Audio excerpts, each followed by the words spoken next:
Who would like to be happier? Raise your hands. Who would like to leave here today with inspiration? And let's leave our hands up. Who wants to hear about resilience? This just helps me a little bit. Everybody here. Each question had a really good answer from everyone. Thank you. Today I'm talking about resilience. My title, it touches on fear because that can stop a lot of us. Now, in the intro, we talked a little bit about my story and my book. I'm going to open up with this a little bit, but then we're going to leave on the side, and I want to talk about everything that happened after. Okay? So I did go through a very intense family tragedy. Mental illness was at the helm, where my brother was going through a mental crisis. He then took my mom's life with his own hands. During this time, I was going through trauma of watching my dad fight for his life a couple of different times, and my entire life burned down. So I'm sitting here in this moment where the worst thing that I could have imagined that I couldn't even imagine that happened. And I found myself wondering, what do I do here? How do I get through this? I wasn't worried about money. I wasn't worried about success. I was worried about how to survive. In some of my past speeches, I've talked about when we're triggered by something in life, whether we have a mental illness or we're just in a family, our prefrontal cortex turns off and our logical thinking stops. Our emotional thinking takes over.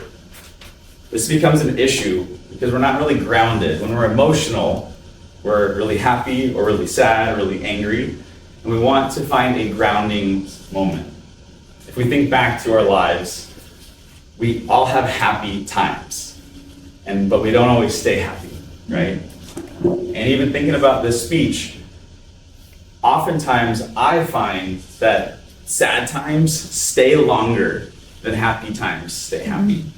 So I want to equip you guys today with ways that I got through my family tragedy and came through 10 years later today with an amazing life that I love and not being held back, not going down my own bad road of drugs and alcohol and things like that. It can be very, very simple. A lot of things in life can be boiled down to a very simple process where if we peel back the layers and go back to the basics, we can really move through. And that's what I want to share with you today. I found myself having tough days, depression, sadness, anger, confusion. 6 months after my family tragedy, I didn't know how to keep going. My dad was my rock, but that wasn't quite enough. I found myself grabbing a paper and pen and asking myself these questions. As basic as, who is Alex? Who is Katie? Who is Bill? I asked myself, who is Alex? And I would write down who I am. Maybe it's my ADD, but it's also depression and PTSD and all that stuff that kind of had me in a major fog. This could happen to someone going through an insane tragedy like mine, or from a breakup, or from a job loss, or anything. So as basic as asking yourself, who am I? And then writing that down. What do I care about? Writing that down. What matters most to me right now?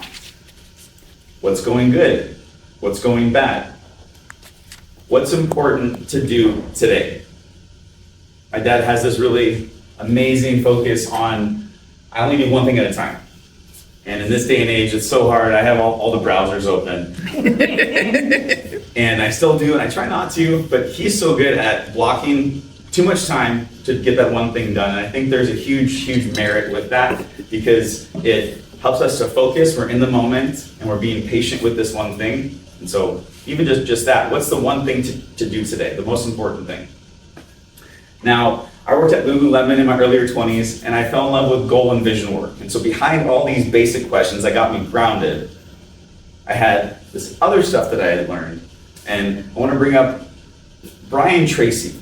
He's written a few books. He's a public speaker, a motivational speaker, sales guru type guy. But he has these 7 questions that I just fell in love with. And when I first learned about these, I would write them down every day. I had a whiteboard, a huge whiteboard in my bedroom, and I would answer these questions every day. And so dreaming, thinking, understanding my subconscious.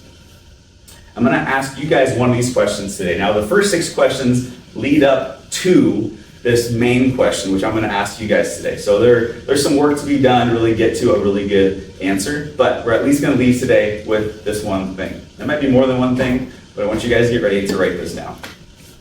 My question to you today is, what one thing would you dare to dream if you knew you could not fail? Taking 5 minutes or taking 10 seconds could be as impactful. It's usually that first thing that pops in your head, those first couple things that pop in your head that really matter most to you. I think one of the biggest tragedies that there can be isn't necessarily failure, but it's losing oneself or not understanding oneself. And so doing these questions, things like, if you were given $5 million tomorrow tax-free, what would you do?